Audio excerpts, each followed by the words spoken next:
It sits crumbling in the Texas sun, dwarfed by Reliant Stadium.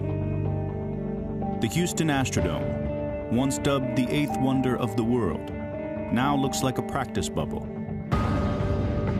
Trapped inside this portal to the past are the ghosts of the Houston Oilers. Here in 1993, they were one of the most talented teams in NFL history, and maybe the most dysfunctional. There are more good players here than anywhere I've been. And I've been to 3 Super Bowl teams. One of the best, most talented teams I've ever faced in the National Football League. We just had more off-the-field distractions than we really needed. It was just one thing after another. Everybody needs to quit talking and start playing. We were a mess. We needed therapy so bad. I defy anyone to try to come up with more crazy things that happened in an NFL season than the 1993 Oilers. You're going to be a football player when you grow up. Today is the best day of your life. Believe it. He might be the finest quarterback produced in the last 10 years. He's a day like that. That's all I need. Fortunately for me, I didn't lose my life. Didn't lose my job. Football convinced me that life is a team game. Rest of your life, nobody can ever tell you that you couldn't do it.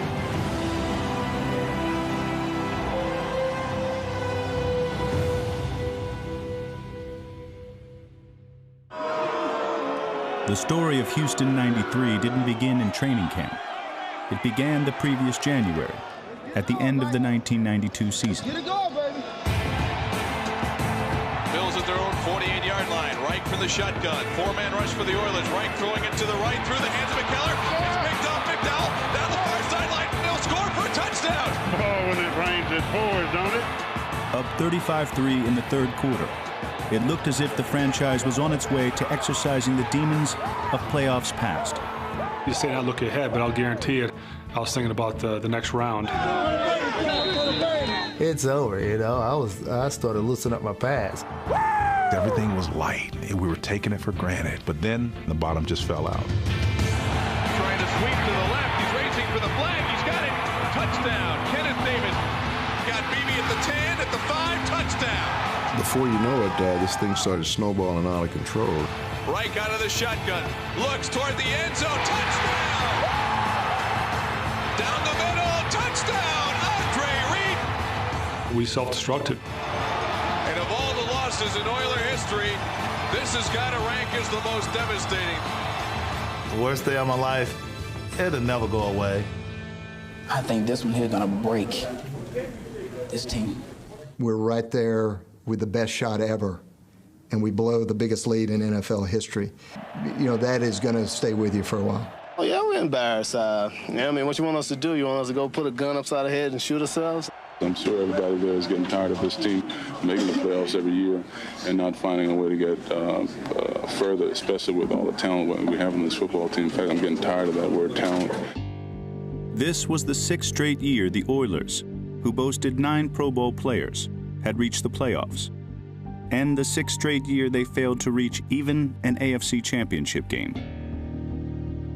Fans were cynical when thoughts turned towards 1993. Owner Bud Adams shared their impatience. Mr. Adams said, if we can't win this year, then, you know, the team is likely to be dismantled and a lot of y'all are going to be playing different places. I'm just like, why would you say that? I don't think we needed Bud Adams to state that to light a fire under us. And we're only going to get so many chances here. And if we don't make it happen, they're going to blow this thing up.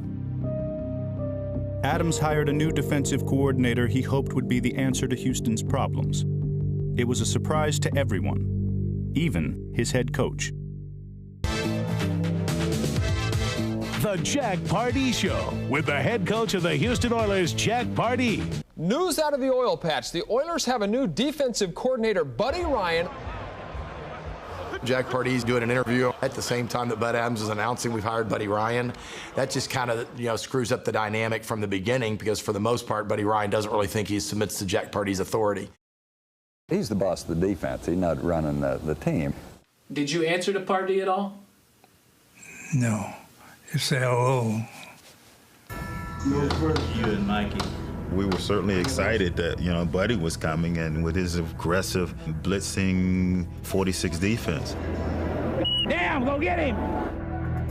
I thought we needed that little bit of spark and that little bit of fire to get our team going again. They know that I know what it takes to get that Super Bowl and win, and that's what we're going to do here. When you go through a loss like that, you don't know how it's going to affect your football team emotionally and psychologically.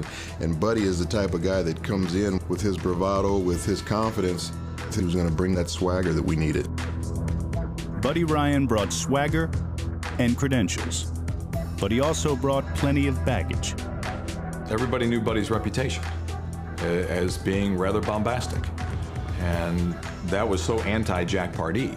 Buddy liked to be out front in the limelight. How is this going to work? If Mike Ditka struggles, to control Buddy, then Jack was going to struggle to control Buddy. I certainly had heard of the difficulty in Chicago with Mike Ditka. Until you go through the actual experience of it, I don't think you have any idea how bad it really is.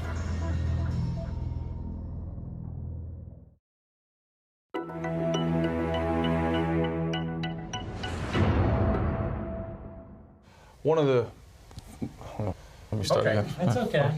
You changed me up. All right, here we go. All right, I'm ready. Okay. Okay, all right, Take I'll a breath before you start and stand still. Right. Okay, and camera ready. And go. One of our basic plays, which will give you an opportunity to see some of the variations that exist for all of our receivers on every single play we have, is our 91 switch X read. The Houston Oilers' claim to fame was a revolutionary offensive attack known as the run and shoot. It had led the league in passing the previous 3 seasons. It was video game type numbers and really a lot of fun. We came in with, hey, we're going to throw this ball 50 times a game. That was the NFL's first version of probably of wide open football. We had Pro Bowl receivers, we had a Pro Bowl quarterback, we had Pro Bowl offensive linemen. Tremendous offense, a lot of numbers, a lot of scores, a lot of, can you win a championship with it? Don't know. We went to playoffs every one of those years we were doing it. We just couldn't finish the job in the playoffs. It seemed like we got there, we're one of the best teams, and just couldn't, and just stalled. The biggest liability is you couldn't control the clock. In order to succeed with it, you had to be aggressive with it. You couldn't just sit on the ball. You couldn't just run the ball. You had to continue to throw the ball. It's a aggressive and risky proposition. New defensive coordinator Buddy Ryan earned acclaim for creating the 46 defense. At training camp, he made known his feelings for the Oilers' style of offense. He thought that the run and shoot offense was accident prone. He continued to make those comments in the locker room, in the clubhouse, every time he got a chance. Chuck and duck, run and shoot. I just think it was uncalled for. It's kind of a cheap shot. Down deep, what he's going to find out at the end of this whole thing, that he's going to be very appreciative of the type of offense that he has here. Are you opposed to the run and shoot? Well, it's not an offense that I would have, but it's one that I'm living with here and trying to win a Super Bowl with. Our rooms were divided. We didn't, these were the older complexes, and we had the old sliding doors. There's no sound barrier. And so, yeah, Buddy is talking loud, and, you know that Kevin can hear him, next door. There wasn't a flap in his gums just a little bit. It was every week consistently. There was a lot of stuff being said, stuff that's fighting words, and that stuff doesn't just die. The run and shoot and the 46 defense. Together, they were supposed to get the Oilers over the hump. Early on, the combination was explosive in other ways. You could see it happening. You could see the glances during practice. There was really a tension mounting. We knew how competitive Coach Gilbride was and Coach Ryan was, and that was the chance to show, run and shoot versus the 46. That was our primary purpose, was to go out there and beat Buddy up every day because the way he treated us. We beat his defense so many times in practice and made him look bad so many times in practice. I don't know where all this talk about lack of respect for our offense came from, because he couldn't stop it half the time. And that's where the problem lied. He didn't have respect for it, but couldn't stop it, and it just burned him up. We get cards from Kevin Gilbride and his team. Buddy would say, forget that. Run this. And so we send a blitz at him, and, pow, when we're hitting Warren Moon, and Gilbride, what is that? That's not on the card. What is that? Offensively, we were working on the last play of a half. Buddy wasn't cooperating. Buddy blitzed it. Started an argument on the coaching staff. And so we repeated the play, and Buddy blitzed it again. And we repeated the play, and Buddy blitzed it again. So all of a sudden, the emotions ran high. Coach Pardee tried to step in, and Buddy sent them all in. Buddy sent all the coaches in. Buddy sent all the players in. And at that point in time, there was, who's running this thing? Wasn't anything Jack could do about it, unless Jack punched him out, but that wasn't the Pardee way. Coach Pardee was that kind of guy. He would sit back, he relaxed, let all the craziness happen around him. For us, he was maybe not the kind of leader that we needed at the time. He kind of went along with the flow. Someone needed to step in. We knew these guys on defense. We've been playing with them, for several years, most of them. We got along. All of a sudden, now you have this divide. We was Buddy Ryan guys, and that's the mentality we had. It was Buddy Ryan's defense team, Kevin Gilbride offense team, two separate teams. Or should I say, Oilers versus Oilers. Buddy just told him, forget the rules, just go run over and make your mark, He was the catalyst that amplified every dysfunction that we had on that team. Buddy knows exactly what he's doing psychologically. Buddy felt the tougher we made it on our own offense, the better they would get. Everybody was like, even if you had a red jersey on or whatever, Buddy said it wasn't no hands off. In the game, they're going to get hit, so why not get hit in practice? Guys were worried about, getting cut. They were worried about getting their knees, knocked on. And that's the motivation that was brought by that side of the football, that we're gonna beat you guys. And he knew full well what was going to take place, the cheap shots and trying to put guys out in practice. There was some ugly fights.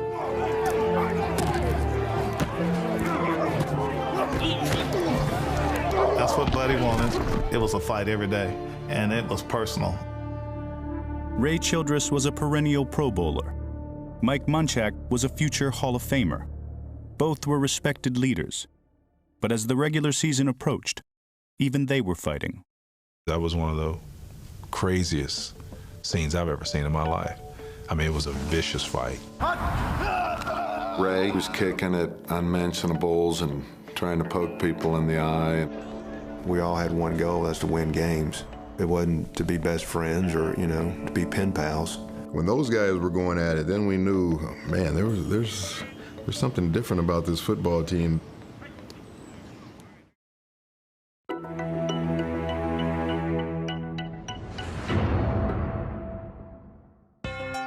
A bevy of Pro Bowlers and the addition of Buddy Ryan made the Oilers a popular Super Bowl pick.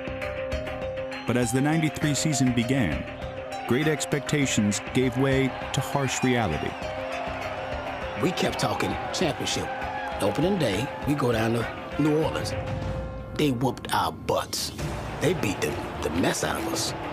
With Oiler owner Bud Adams saying this has to be the Oilers' year, and with national magazines picking Houston to go to the Super Bowl, the Oilers defensive coordinator Buddy Ryan will make some changes from a philosophical point of view. We had mental errors, and so we're going to have to cut our game plan back, hopefully, and that'll eliminate some of them. You knew the system worked in Chicago. You knew the system worked in Philadelphia. So it wasn't the system, it was us. This works. It works. I'm telling you, we just got to stick with it. It's going to work. I remember Buddy pulling me aside, and he's like, 96, do you think I'm losing them? I'm like, well, we definitely got to play better. And he's like, no, but am I losing them? I said, no, Coach, I think we're going to be all right. The next week, Chiefs quarterback Joe Montana sat out with an injury, and the Oilers' defense looked like it was supposed to. Throwing outside tight end Mike Dial at the 45, fighting his way forward, and the ball is stripped away by Nishman. He just stole the ball from Mike Dial. Even in victory, Ryan kept taking shots at the Oilers' offense. He again called it the chuck and duck. This time, somebody shot back. Emotional wide receiver Ernest Givens. Don't get discouraged. Just keep working. Just keep working. Come on. It's not only riled me up because it's riled a lot of other guys on the team up, but everybody's not saying anything. And I'm not trying to be the big shot of the bunch or anything like that, but I'm just get tired of hearing the same old Then, of course, Buddy Ryan, in his own way, only Buddy can be Buddy, said, Ernest Givens, I don't even know who he is. I don't even know Ernest Givens, and I haven't said anything about our offense, and they claim that I have. All I said that when Jerry Glanville put it in down here, I called it chuck and duck, and I'm not the only one in the league that calls that, I'll guarantee you. Who is Ernest Givens? And I'm like, I'm Ernest Givens. And then I reply back, who the are you? Remember, they went and got you. I didn't go get you. Only thing you brought was animosity and jealousy. This was a battle fought on many fronts, including Houston's airwaves. The only time I ever gave him any thought was on Friday when I had to do my radio show because I'd have to defend the attacks that were made on me on Thursday with his radio show. Caught in the middle was 37-year-old Warren Moon, who had plenty of pressure to deal with as it was. He was a black quarterback in the state of Texas, in the city of Houston. Warren could never be seen in public having a drink. Warren had to have the perfect home life. Can Warren finally get us to the Super Bowl or get to a AFC championship game? Is Warren the guy to do it? And his family, I think he felt a little bit of just being pressed to get everything done and things wasn't working so well. In a loss to the Chargers, Moon threw 4 interceptions and was benched. Now it's Cody Carlson. Cody Carlson has replaced Warren Moon. Cody, I thought he could come in and let Warren not have to press, but we don't have any controversy. Warren's a quarterback, and we just got to get over this hump. Warren will bounce back strong next week. Moon struggled again, and with former President Bush in attendance, the Oilers felt the wrath of their unhappy constituents. There's a lot of skepticism here in Houston. I mean, naturally, this game was not televised in Houston. They couldn't sell out the Astrodome, which is not a big stadium. Warren Moon went out to the offensive huddle to start this next series, and they booed him. Deep route to Givens, intercepted by Bailey. Warren Moon just looks like, what was I thinking? I don't know. I think you're 1-3. We're just going through the motions. It's the worst I've ever seen. Some Oiler faithfuls are no longer true blue believers. Fans are educated, particularly in Texas. Football is a big deal. They know if you have the talent, you're supposed to win. And if you look at that roster and you see those all-pro players on there, you have a reasonable expectation to think that you can win it. Win it all. It was all kind of controversy. Party was going to be fired. Buddy be named the head coach. No, Gilbride would be named the head coach. Now, I don't know if you're hearing all the speculation. We're hearing the speculation about your job situation right now. How much longer can this team afford to wait to do something about this? We've got to wait till we play Buffalo now. Any suggestions? Well, I think just the name Buffalo ought to bring out the best in us. Is this the sin of the crime? Didn't we win this in the playoffs? There's no way that we could go into Buffalo and win that game. We already knew we were doomed when we went in there. We know we didn't have a chance. Just don't do what you did last time. Oh. Yeah. Same conversation, right? Same conversation. You didn't get the ball early in the year. Playoff No. Playoff time. Touchdown, Andre Reed. Touchdown, Andre Reed. Here is Kelly, play action pass over the middle. A man is there. Reed at the 10, Reed at the 5. He runs in for the touchdown. Andre Reed. Moon was benched again, maybe for good. And the offense and defense finally found common ground: ineptitude. When you look up team in the dictionary and all the positive characteristics and qualities about team, we had none of those. In Houston, the long knives were starting to come out. And that's why you are 1-4. We were starting to talk about, well, who are going to be the high draft choices next year in April? Several of us in the front office had already written the season off.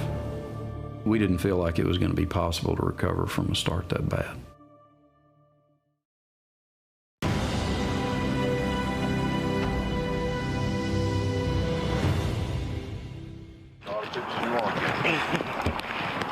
Warren, will you stop and give us a second? Dog, Will you stop and give us a second? Just 1 second. 2 questions. Really hot in your face. One comment. Wait for an all-pro quarterback to act, or what do you think? Warren Moon had overcome much to reach his NFL status. Never had he been faced with being a second-string quarterback. He just wasn't playing well. The team was not winning. They were 1-4. I'm running out of excuses. I really am. Everybody thought that he wasn't good enough. He had nothing left in the tank. The frustration on Warren Moon's face was palpable. You could see it. And to be in that situation where people didn't respect his gifts and his talent, that put him in a tough spot. Are you going to the bench this Sunday? That's hard for me to say, but that certainly is a possibility. Jack called me into his office, and I was a little bit surprised. And he told me he was going to make the change, and he was very nervous telling me that, too. I knew Jack, and I know he's a guy that doesn't like a whole lot of confrontation. And I didn't want to make him feel any more uncomfortable than he was, but I was very, very disappointed. I think it was an act of desperation. Hey, we got to do something to get this thing going. I think Jack felt that nothing would have shocked this team into getting going more than, sitting down your star quarterback. The Oilers are on a 3-game skid, and they've taken, I guess, the most drastic measure you can, and that's benching a guy who's been to the Pro Bowl 5 of his 10 NFL seasons and putting Cody Carlson in to run the offense. Putting on that hat as opposed to putting on your helmet and having to stand over there on that sideline, I didn't know exactly what I was supposed to do. Very, very different feeling for me. As much as I wanted to root for Cody to do well because I wanted our team to do well, there was definitely a side of you that didn't want him to do as well, and so maybe I'd get my job back. I didn't play this game this long to have it end like this. And he's going to run for it, heads for the corner, dives, and does he make it? Yes! Cody actually started off the game playing pretty well, and he sprinted for a gain and wound up tearing his hamstring, or I'm not sure Warren would have got back in. So Warren gets the opportunity, and the team gets the opportunity to change the course of the season. Warren gets new life. And here comes Warren Moon in a relief role for Cody Carlson. Interesting twists and turns of fate. It was like a new life. When I walked back into that huddle, it was like, guys, here we go. I'm back. Let's make this thing happen.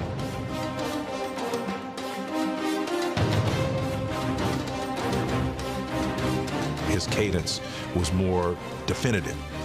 You do this, and he wasn't usually that way. And when Warren came right back, this time we told ourselves, well, we're not going to let this happen again. Let's go ahead and start winning ball games. Moon again looks to throw, looks over the middle in the end zone, touchdown! Is there magic in Moon's bag of tricks? This is the Oilers, so with the win comes problems. A win and the return of Moon was buried in the headlines by a controversy that went national. It's the macho world of pro football versus the new sensitive man of the 90s. In Texas, the Houston Oilers football team is finding out what happens when a star athlete puts Pampers before pigskins. On Saturday, offensive lineman David Williams had stayed home with his wife for the birth of their first child. The Oilers wanted him to catch a flight the next day to make the game in New England. When Williams chose to remain home, the Oilers fined him a game check, and Babygate was born. The story surrounding Babygate encompassed so much more than athletics. You're talking about the birth of a child and how, a sport like the NFL is going to deal with that. In today's NFL, it's not even an issue. If somebody's having a baby, then they're going to stay at home and have a baby, and it's understood. 20 years ago, it wasn't quite the same. He was definitely the first to step out that way and put family above his job. I'm learning.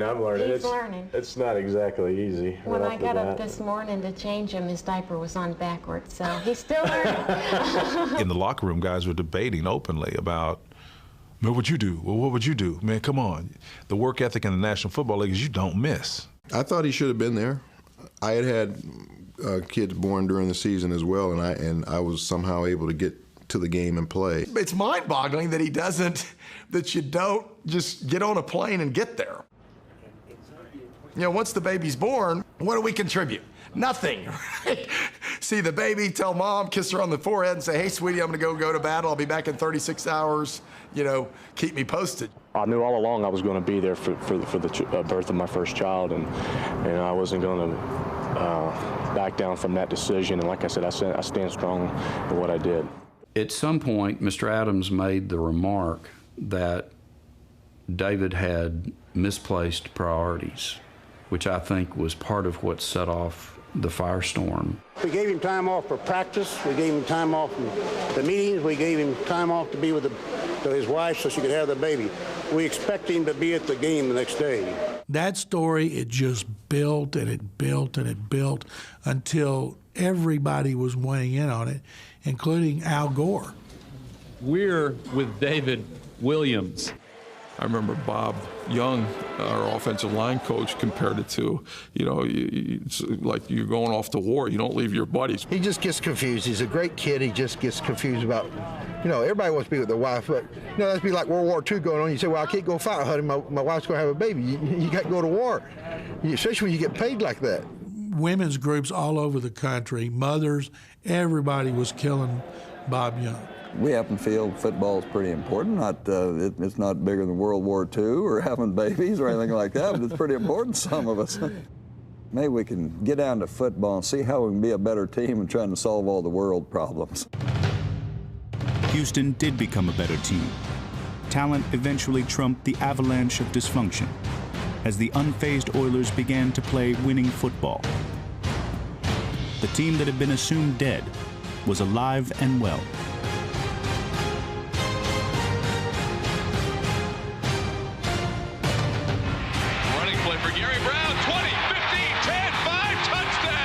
At some point in time, a team reaches the bottom where there's nothing else dysfunctional that can happen to you. This is who you are, and the world be damned.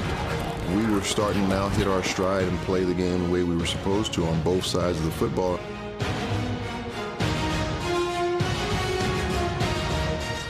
The defense had figured it out. They were knocking quarterbacks out of games. They were playing the way they're supposed to play with Buddy Ryan. We gave up 20 points one time for the rest of the season. I think we're back on track right now, so all you doubters, better look out for the Houston Oilers. The Oilers bandwagon was getting bigger each and every week as it went along. For the first time this season, we can say it, the first place Houston Oilers. It was a long battle back, but you finally got there.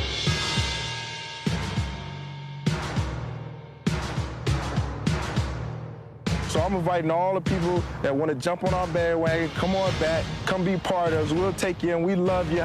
We love you. Give me a hug. People were back on because you start, instead of getting the finger, you're getting a pat on the back.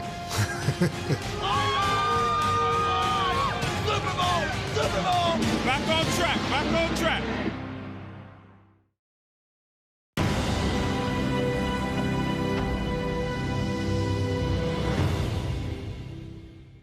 There's no mystery why people are so enthralled with sports. You know why? It mirrors the drama of life. It's so exciting. You gotta love this stuff, man. The Oilers knew drama. A win in Pittsburgh would give them a division title, and Houston was preparing to party. The champagne was on ice, but the team's issues bubbled beneath the surface. From the outside, it looked like everything was great, but on the inside, it was like a rotting grave.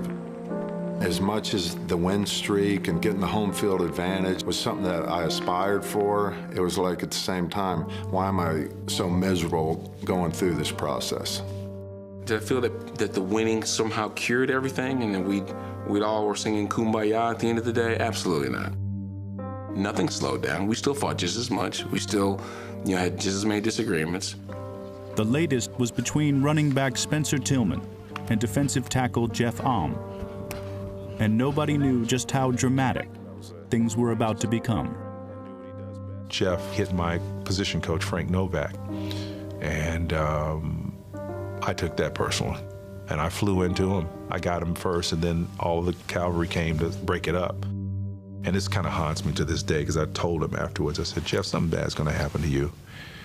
And he, called me a couple of expletives, and less than a week later, he was dead.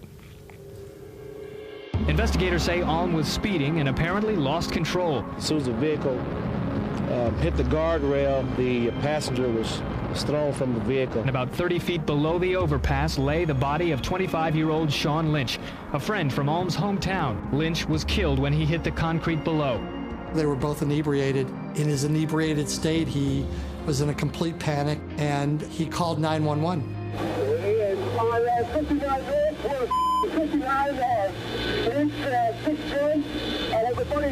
Police theorized that Alm became despondent when he got out of the wrecked car and realized his friend was dead. They believe he took the shotgun from his car. And then the shots. 3 would be fired into the air, the last into Jeff Alm's mouth. It was the day after the tragedy, and as the Oilers reported to work, you could see that the reality of Jeff Alm's untimely death was starting to set in. You think of yourself sometimes as invincible. To have a teammate who was in the locker room, with you literally, days, a week ago, and to have him gone, yeah, it had an impact on us. Jack Pardee's shining moment as a coach for the Houston Oilers was that day. Jack was as stoic and he was as sincere and as honest and as down to earth as anybody could ever be. He'll certainly be remembered, and for the rest of us, life will go on, and we've got to make the best of that. Really did a great job of kind of expressing what we were all feeling, but in a very calm way. The team actually got a lot closer. How we started talking to each other more, hanging out with each other more, expressing to each other how we feel. Our camaraderie got closer. Hey, we got to do it for Jeff, man. That's the only thing on our mind. We do it for Jeff, we'll go all the way. From the shotgun, O'Donnell's going to throw. Down the middle, he throws it, intercepted. It's Orlando at the 35, 30, 25, 20, down the sideline, 10, 5, touchdown, Houston Oilers. We're sitting around here looking for Buffalo. This ain't the same team now. We're a team of destiny. We're going to take this thing. I think it's appropriate and fitting that we give this game ball to Jeff's parents on behalf of our victory today and being Central Division champion.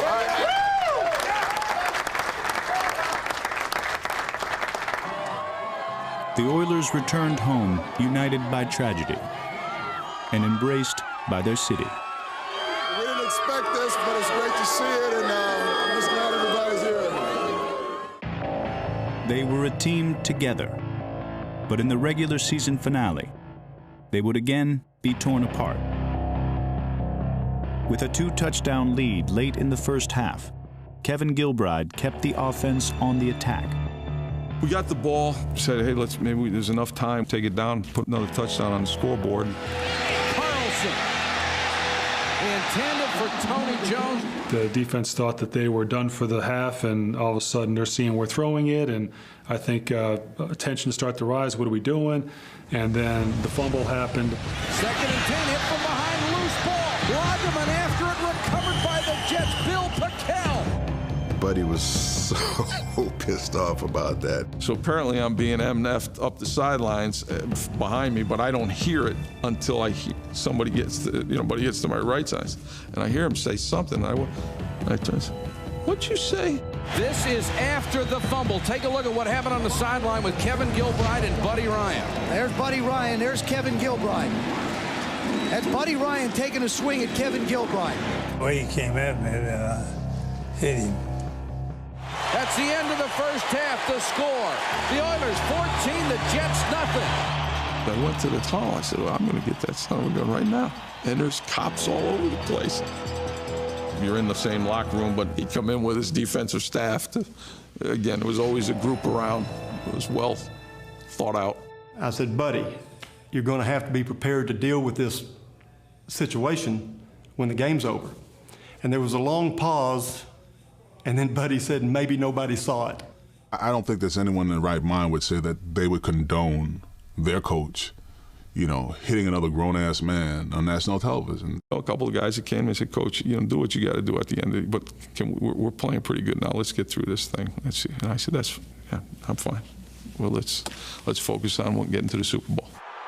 We won and what have you, and unbeknownst to me, everybody in the world has seen it.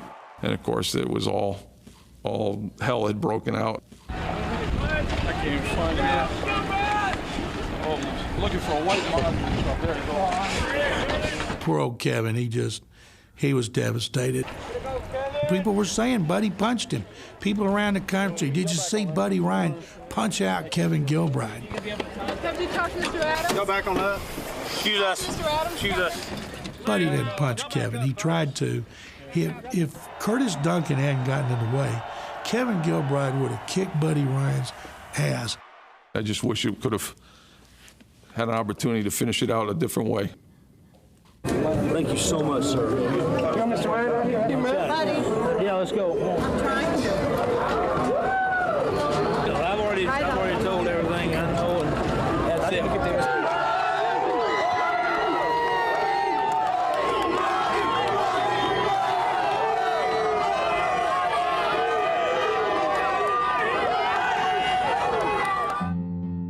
Nobody was talking about the playoffs or 11 straight wins, the longest streak in the NFL since the '72 Dolphins. The punch was a wildfire, and Buddy Ryan kept stoking the flames. What he said about Kevin after the game was Kevin Gilbride will be selling insurance in another year. And he said it with a smirk. Like, you know, Buddy, I'm not supposed to comment, but... Buddy's comments that were not supposed to be in the paper are in the paper. How much more can you take of this as you get ready for the playoffs? No one is managing any of this stuff. None of these train wrecks is being managed by anybody. Do you plan to do anything about this, Mike? Any kind of action at all?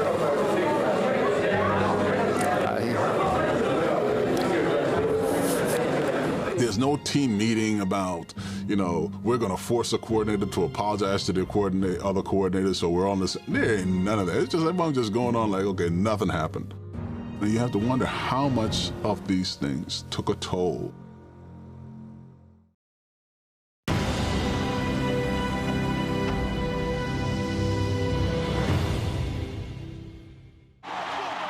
The Oilers had been waiting for this day for over a year. A win over the Chiefs would prove they could finish when it mattered most, and it would give them a rematch with the Bills in the AFC Championship game. From the Oilers' standpoint, they thought they had this game pretty much won before it started. We were playing a team that we had played earlier in the year and beaten soundly, and we were playing them at home. There was one big difference between that first meeting and this one. Joe Montana? Who's that, man? Oh, that guy's 37 years old, ain't he? We're gonna take it to him today, knockout, baby. Early on, Buddy Ryan's defense kept Joe Montana eating AstroTurf, while the offense built a 10-point lead. Boone on a delay, Brown up the middle, touchdown! Houston Oilers! The first half, again, same story. We were wearing Kansas City out. We were doing everything right, you know? It's like first half of the Buffalo game. The Oilers carried a shutout into the second half, but the Chiefs soon delivered a punch of their own. The dude scored a touchdown and spiked it on Buddy's picture. Oh my! The bullseye was Buddy. All right, there's some sort of far-reaching message in that. I'm too tired or not smart enough to comprehend it right now. We just didn't anticipate that they were going to have life. Momentum had turned, and weighed down by a season's worth of karmic baggage, the Oilers couldn't stop it. I don't want to say we were emotionally exhausted, but we had dealt with so much garbage. What a catch by Willie Davis! And boy, this place has gotten quiet. It was a house of cards, just waiting for that one card to get pulled away. Boom, here comes the choke. Choke City. Running play, Allen, he's got the first down to the 10, to the 5, and he scores the clinching touchdown. And ladies and gentlemen, the fat lady is singing on another Houston Oilers season. The Chiefs scored 21 fourth-quarter points. Once again, Houston had blown a late lead to lose a playoff game. I'm just really disappointed. Didn't expect it all to end like this. Didn't expect it to end today, and just disappointed. I mean, we didn't get it done again. In defeat, offense and defense came together one last time to say farewell.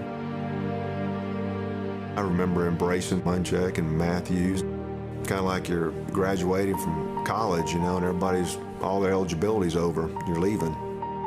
1994 would be the first season with the salary cap, and owner Bud Adams followed through on his threat to dismantle the team. We had not prepared one iota for the cap. We ended up just destroying a really good team. The franchise jettisoned its stars, and unthinkably, its face. All right. Got a winner in town. Buddy Ryan was also gone. Despite the punch, he'd landed a head coaching job, and he was just as big a celebrity as ever. Okay, set. Angry. Be mad, look mad. Pissed. One, two. I get a stuntman in here. Gutted by the cap, the team started 1-9 in 1994. Jack Pardee was fired, as was Kevin Gilbride. Oh, I think I predicted he'd be selling insurance in 2 years, and you're ahead of schedule. Is that not typical? You know, that's vintage Buddy, and that's probably why he's the least liked coach in our profession. Houston had a new feud between the Oilers and fans heartbroken by the playoff loss and burned by the fire sale. The emotion of the game, a lot of it revolves around being able to feel like you're loved, and here it's almost antagonistic. Man, that was a scoring city. A scoring city that showed you just how frustrated they were by setting single-season attendance records for lows. Adams again today made it clear before leaving Houston that the Astrodome is no longer a suitable playing site for his team under any conditions. They can't expect me to sit here and go broke. There was absolutely no public consensus for building a new building for him. The apathy among the fans was the incredible part. It was like, don't let the door hit you in the rear end. Are you all ready for football? Yeah! In 1995, the Oilers agreed to move to Tennessee.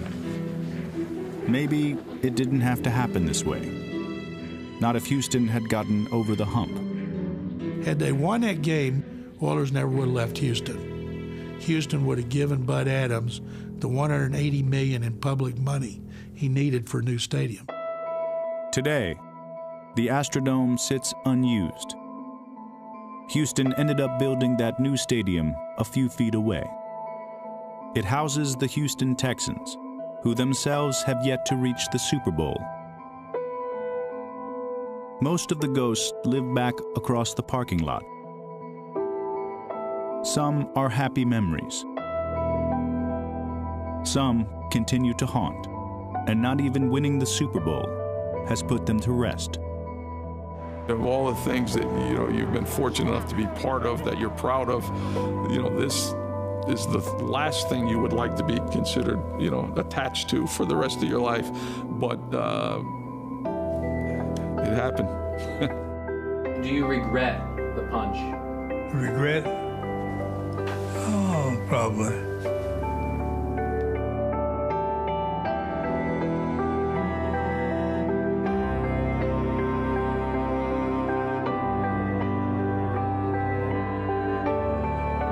Unfortunately, all we can do is to say we did it to ourselves.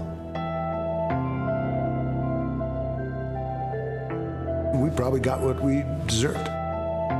You can't win Super Bowls and you can't play among the elite teams in the NFL when you got coaches punching each other. And if you got enough talent, you can win some games and it'll look good, but are you going to win a world championship? Nope.